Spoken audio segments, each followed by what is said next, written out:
ஒரு நாள் ஒரு குட்டி பையன் அவங்க அம்மா கிட்ட ஒரு ரகசியத்தை சொல்றான். என்னோட பிறந்த நாளுக்கு அப்பா ஒரு ரெட் கலர் சைக்கிள் வாங்கி தராங்க. இது யாருக்கும் தெரியக்கூடாதுன்னு அவங்க அம்மா கிட்ட சொல்றான்.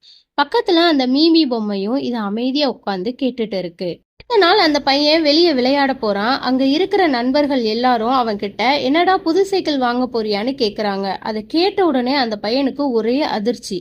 அம்மா யார்கிட்டயும் சொல்லலையே, அப்புறம் இவங்களுக்கு எப்படி தெரியும்னு குழம்பி போய் வீட்டுக்கு ஓடி வர்றான். வீட்டுக்கு வந்த அந்த பையன் அந்த மீமி பொம்மைய உத்து பாக்குறான். பொம்மையோட கண்ணு சிவப்பு கலர்ல பிளிங்க் ஆயிட்டே இருக்கு. பயந்து கத்துறான். அந்த பொம்மையோட பேட்டரி எல்லாம் கலட்டி எறிறான். இதுதான் எல்லாத்துக்கும் காரணம்னு. ஆனா அந்த பொம்மை அவனை பார்த்து திரும்பி வந்து, நீ எங்க போனாலும் நான் உன்னை கவனிச்சுக்கிட்டே தான் இருப்பேன்னு சொல்லுது. அதை பார்த்து அவன் பயந்து வேர்த்து நிக்கிறான்.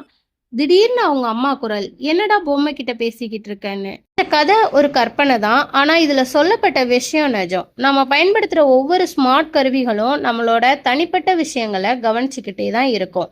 நம்மளோட ரகசியமான விஷயங்களை இந்த டிஜிட்டல் கருவிகளுக்கு முன்னாடி பேசாம இருக்கிறது நமக்கும் நம்ம குடும்பத்துக்கும் ரொம்பவே பாதுகாப்பானது.